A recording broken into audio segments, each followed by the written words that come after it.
North and South Seafood and Smokehouse presents The Kelly Sheffield Show on 100.5 ESPN and Wisconsin On Demand. Alongside Wisconsin Badgers volleyball head coach Kelly Sheffield, here's John Audius. Welcome in. This is The Kelly Sheffield Show, brought to you by North and South Seafood and Smokehouse. I'm John Audius, joined by Wisconsin head coach Kelly Sheffield. Throughout the next 30 minutes, we're going to talk Badgers volleyball. I've also got some off-the-court questions for Coach Sheffield as well, but it all kind of connects to his coaching philosophy. And later on in the show, we've got questions from you, the listeners, the fans of Wisconsin volleyball. But first off, Coach, congratulations on topping last time out number 25 Washington. You topped a team that previously hadn't lost in its first 13 matches. What allowed that offense to hit at such a high percentage and be so successful against the top 25 team? Yeah, it was a lot of things that came together. I think our side out percentage in the first set, if I'm remembering right, was 100%. I think we had one attack error through the first two sets and maybe four on the entire match. So I'm not sure it's just one thing. We passed the ball pretty well. I think we put up some pretty good passing numbers for that match. Charlie did a great job of following the game plan, but also using her vision and seeing when those blockers were making some different moves and then acting accordingly. And that just happened so fast. And it's one of her gifts. And our attackers were going up there and hitting really good shots. And then on the other end of it, transition, I thought it was starting with our serve. We did a really good job of, more of our rotations of putting pressure on a team serve receive pattern and then defending out of that. You talked about the low hitting errors, and I think 1 through the first 2 sets, 4 total hitting errors. When you see a match like that developing in real time, like what's going through your head? Are you kind of like, man, these numbers are low, and then maybe you see the data, and then when it's over and you see matches like this, it's not the first time your team has had low hitting errors in a match. What goes through your head when you see those numbers?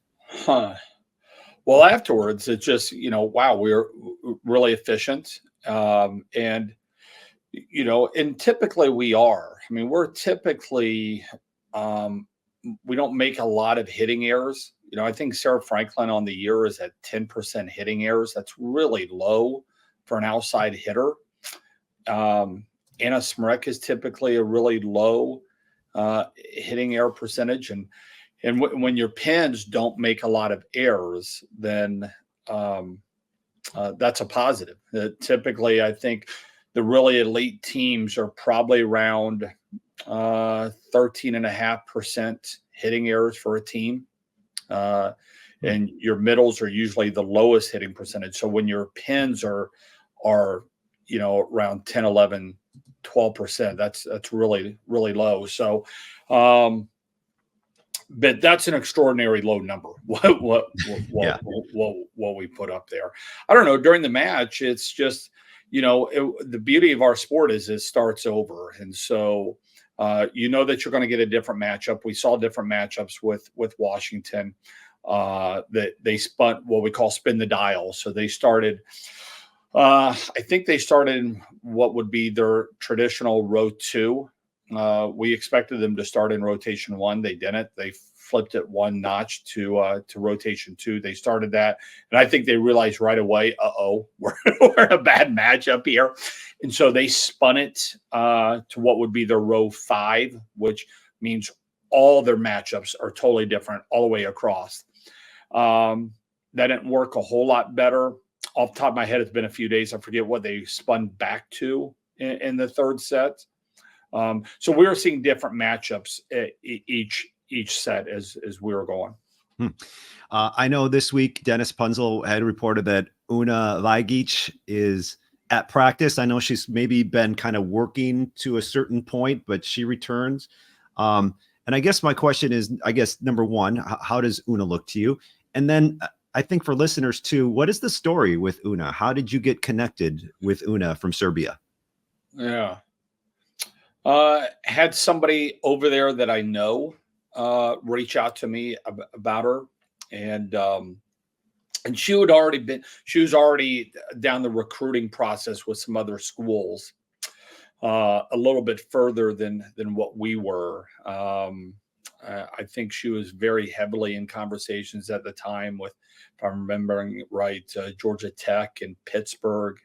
By the time we got into it, we immediately went over there. Brittany and I flew over and had dinner with her and her family. So we essentially went over there for about a 3-hour meal, and had a really good meal. She came in on a visit. We were, I think, at one point, I think they were planning on coming over here and visiting 4 schools. I think at the last minute it became 3. We were her second visit. She committed on the spot, canceled her visit that was happening right after us. And, I think when she was in the World Championships, maybe the U19 World Championships, she was the leading scorer for the entire tournament.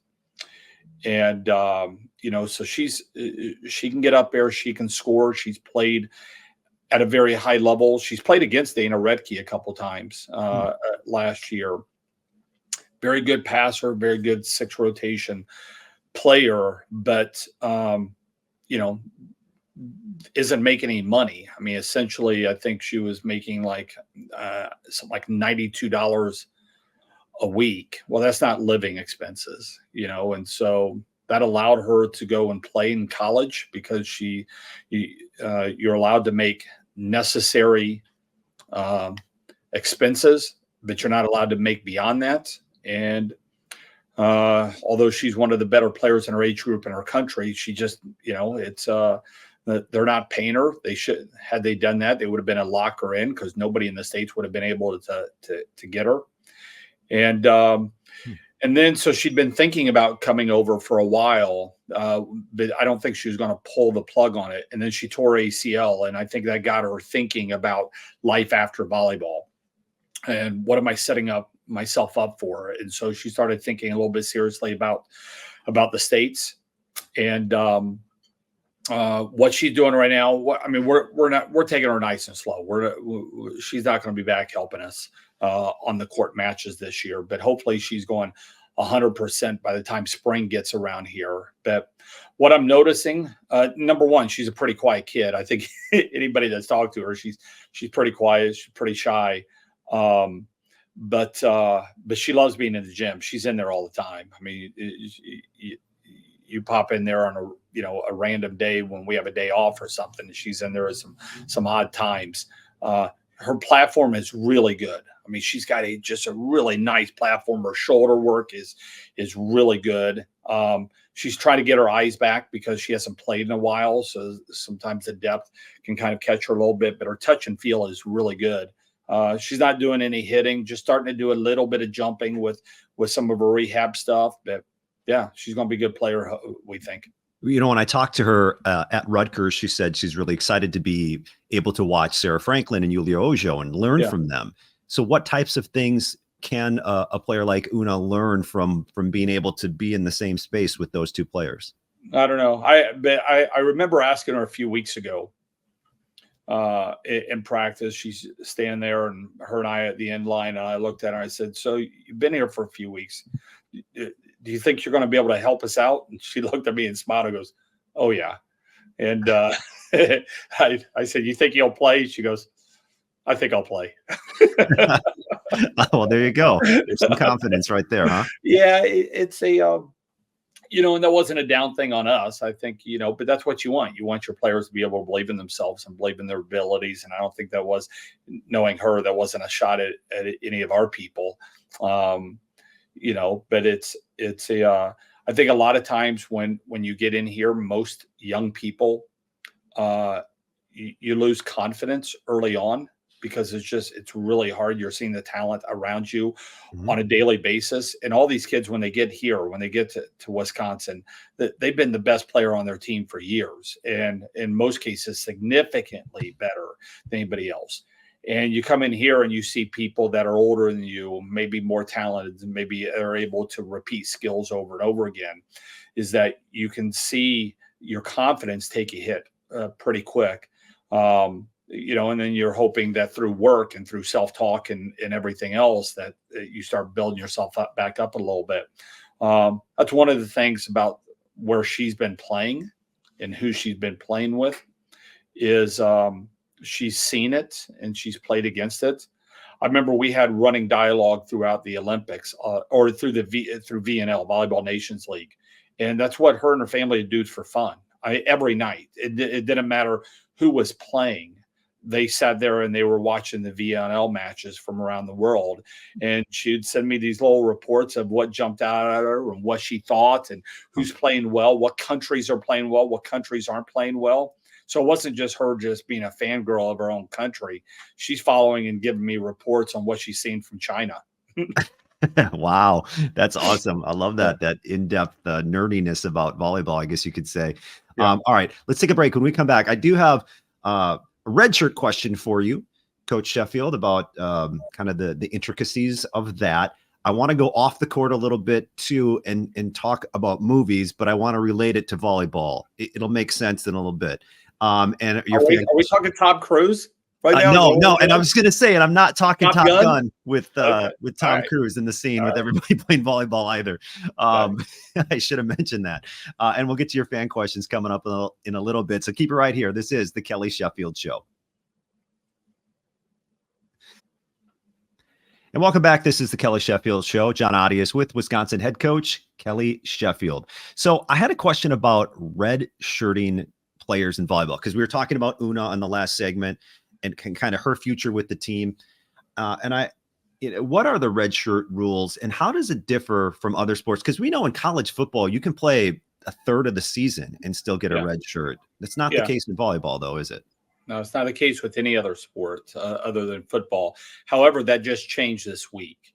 And so moving forward, every sport is going to be able to have that where you are essentially you can play up to 30% of the season and not lose it. And so that'll be good. It's been something that I've been pushing for a while. I loved what we did with COVID of being able to, what I think we ought to be able to do is you've got 5 years to play 5 years and go and get your grad degree and get that paid for.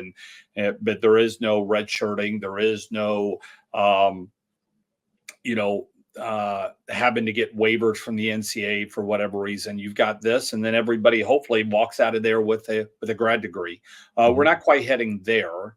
I don't know. I guess we could. We're playing 4 1/3 year in 5 years, so we're almost there. But that just changed this week. Okay, so I mean, what is your obviously that's something you said you were pushing for. How can that benefit players in the sport by getting that extra third? Oh, I mean, there's an element of, different people progress differently, and then you've got some shifts with some sports of injuries and, I'd rather not play this person, but then you find out halfway through that you've got some injuries. Put it this way. Let's say we had a setter that our starting setter had some type of issue. All right. Well, here we had this at Marquette, right?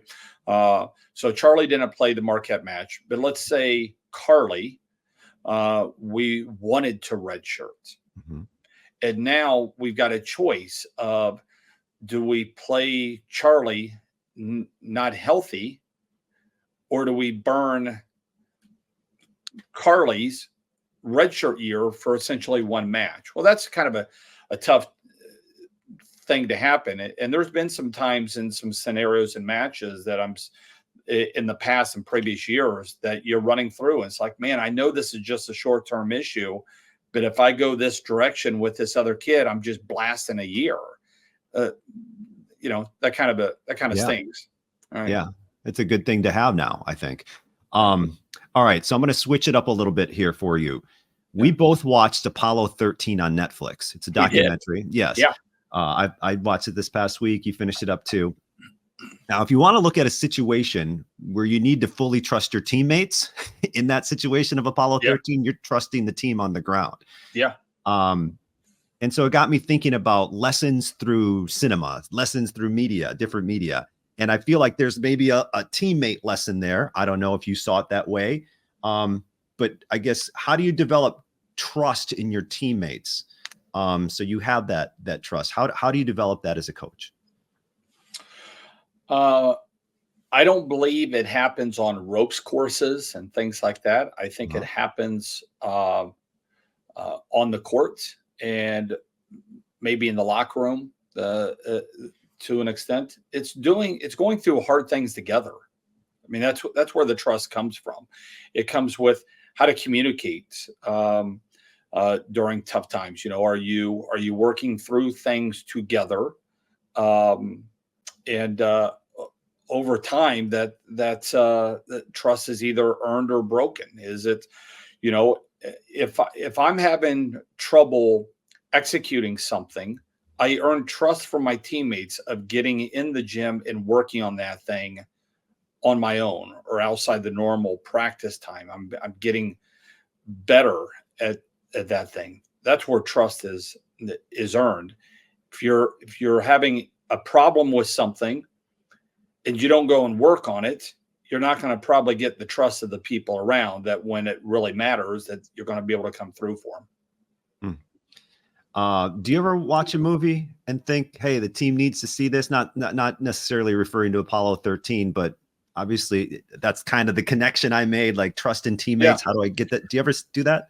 Yeah, that documentary is awesome. Yeah. Oh yeah, definitely. It's I mean, it's not something that we're doing every week or every month, you know, and it probably varies from season to season or from off season to season, but there's been quite a few things. Documentaries are certainly some things there've been some cool stuff done with, you know, I think about some documentaries that, you know, climbing Everest. I think there was one a few years ago of somebody that was blind that was doing that.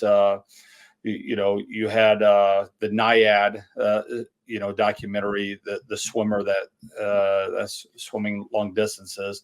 There's some cool things there. We're doing a little bit. We don't do much of that during the season, you know, but, you know, whether it's YouTube videos or documentaries or movies or song, you know, I think there's a lot of different ways to make connections. By the way, you mentioned the volleyball scene in Top Gun. That's like the most famous volleyball scene in a movie, isn't it? Am I missing something else? There's got I think that's off the top of my mind. I mean, it's rarely displayed in a beautiful and powerful way, right? There's not a lot of those type scenes, but yeah. Yeah, I don't know. Okay. All right. Hey, when we come back, I've got some fan questions for you. Okay. You ready for that? Bring it. Okay. We'll have questions from the fans for head coach Kelly Sheffield coming up next on the Kelly Sheffield Show. Welcome back to the Kelly Sheffield Show, brought to you by North and South Seafood and Smokehouse. I'm John Audius. He's the Badgers head coach, Kelly Sheffield. Question time. I put out a post on X asking for questions for head coach Kelly Sheffield, a few trickling in here, and I got some that we haven't gotten to yet, so we'll see how many we can rifle through. Number one, Julio asks, favorite campus food spot for lunch? Favorite, man. I don't know. Can I say Dottie's Dumpling Dowry? I mean, it's not right on campus, but yeah, that might be it. Great burger. Love the cheese curds. Great chili. Great jambalaya. Love it. Yep. And I recommend maybe not campus spot, Julio, but North and South Seafood and Smokehouse is fantastic. Colby asks, nicely done. Miley Chan got to play in a set against Rutgers. How has she been progressing since she got here? And then what strengths does she bring to the back row? Yeah. Love having Miley here. And it's, you know, I think there was an adjustment early on in the speed of the game. You know, that would be the first thing that she would say. You know, it's that I think she's starting to settle in on. You know, I think she's trying to lock in on that serve and try to be one of those serving specialists for us that we've had a lot of success over the years with people being able to fulfill that. Her defensive tenacity, when she's at her best, she's flying all over the court and picking up balls. I think she does a really good job of reading. She's really strong, very athletic, very, you know, it's for somebody her size can cover a lot of ground. Laura asks, will we see a number 1 libero going forward, or are you still feeling that process out? I mean, I would say that at the time, I'd say Lola's probably grabbed a hold of that, and she's getting better. You know, the past few matches, I really like with some of the things she's doing. She's serving with better consistency, which we need. We need points scored from her rotation, and we weren't early on. But she's doing a better job of varying planes and yo-yoing some passers, and especially her serve down the line. You know, there's a you know, she's a battler. There's toughness. I mean, she's learning the college game, and you know, I've been really happy with what we've seen the past couple of weeks from her. This is an older question that I didn't get to, but this one's from Michael, and he had asked previously, how has the practice playlist changed with the addition of more foreign players? And I'm not sure if it has it changed or. Yeah, I'll throw a couple in there. I mean, there's a couple Turkish songs in there. There's a couple Polish songs in there. Yeah, but our practice playlist right now is like pushing 400. I mean, there's a lot of songs in there. So it may be a while till, you know, one of those things pop in, and then with Spotify, sometimes they'll circle through almost the same songs quite a bit. And so, but yeah, there's a few of those in there. So wait, I tried to throw polka in there one time, John, and Orzel said, "No, we don't listen to polka music." Not polka music, Coach. Yeah, so these Turkish, are these like pop Turkish songs, or what kind of Turkish songs are they? Oh yeah, they're songs that the first time we played for her, she just stopped in her tracks and looked over and said, "Wait a minute, what's going on?" And then they all know them. Okay. And then this playlist, maybe this is a question for another episode. Is that something that you can share? Like, can you share the official practice playlist with the public so we can all like listen in? Yeah. I've got one that's just practice that is like I said, like 400 at this point. And then I've got it broken down into like 1, 2, 3, 4, 5. And so they're like little mini ones and so 2 through 5, I'll just change it up every day.